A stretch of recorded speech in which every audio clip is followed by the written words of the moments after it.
Karyn Bryant for MMA Heat. I'm talking with Dan Henderson, who will be facing Daniel Cormier at UFC 173. Something interesting was just said over there at lunch about the wrestling styles and how they differ, and how DC may have some advantages because you are Greco-Roman. Do you see it that way? No, and you know what? He, as a freestyle wrestler, he doesn't wrestle like most freestyle guys. He wrestles from, a little closer in. He doesn't take shots from way outside like a lot of other freestyle guys do.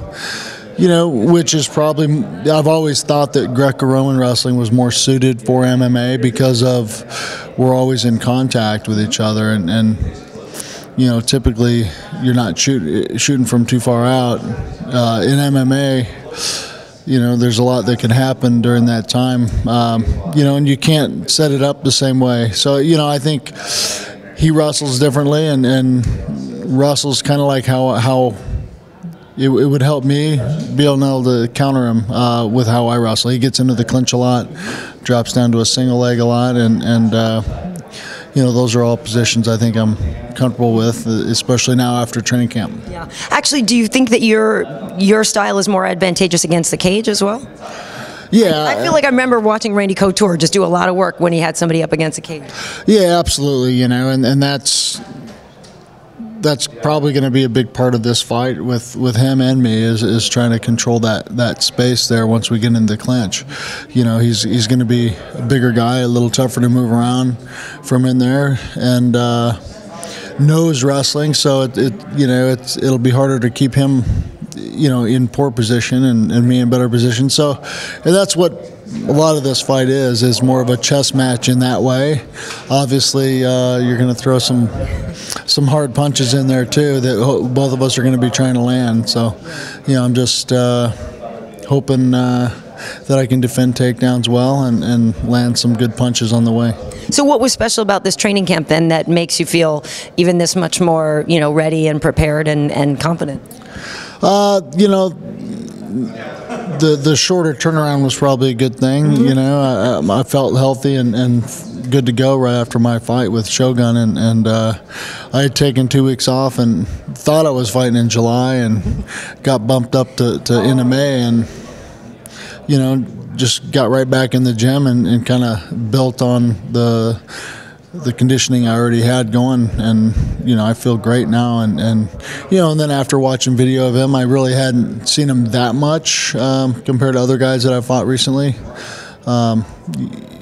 So after watching video, he's pretty straightforward and has a style similar to me, but different in a lot of ways too. He's undefeated and I don't even believe yet he's lost a round. That's pretty impressive. Yeah, it is. Obviously, he's done well, and he's explosive, and he's been fighting heavier, slower guys, which it's tougher in some ways and easier in some ways too. But I've fought bigger and heavy guys too, and so that's one thing I always admired about him. He was kind of the smaller guy fighting a bigger guy, and did well. But he hasn't fought anybody like me.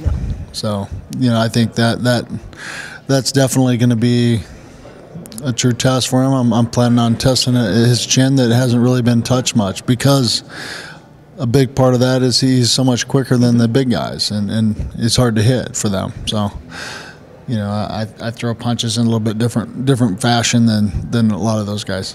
What'd you think of your fight with Shogun, of your performance in that fight? Because by some accounts, it wasn't going so well for you until all of a sudden it was. Well, by all accounts, mine too.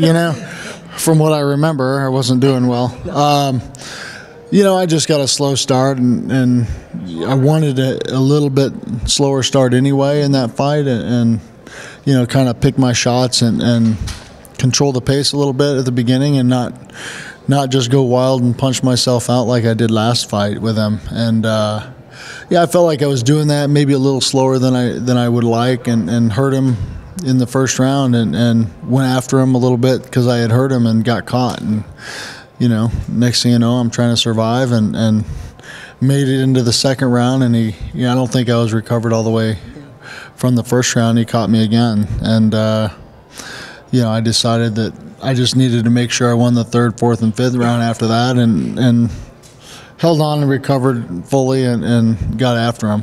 Well, I was watching that fight with Chael. We were in the studio. I was working that day, and he went just absolutely crazy. I mean, we were all in just kind of disbelief. So congrats to you. That was amazing. Well, thank you. Yeah, it felt good to do, and yeah, I know I'm capable of doing that, but I didn't think my performance was all that great just because I just felt slow and sluggish and didn't get moving. Yeah.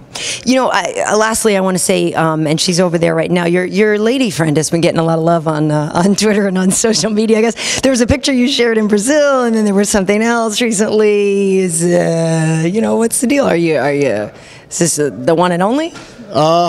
She is, but, we're not quite married, but, yeah. She is, I love her to death, and she's great, and, I couldn't have done the things I've done the last couple of years without her help and support, and she does great, and, I think the fans like her, too, just because she looks good. She does, and I'm guessing you're probably not in that much of a hurry to get married again anyway, right? Shh. No comment. No comment. Dan, thanks for your time. Best of luck to you at 173. Thank you. Thanks for the hot seat.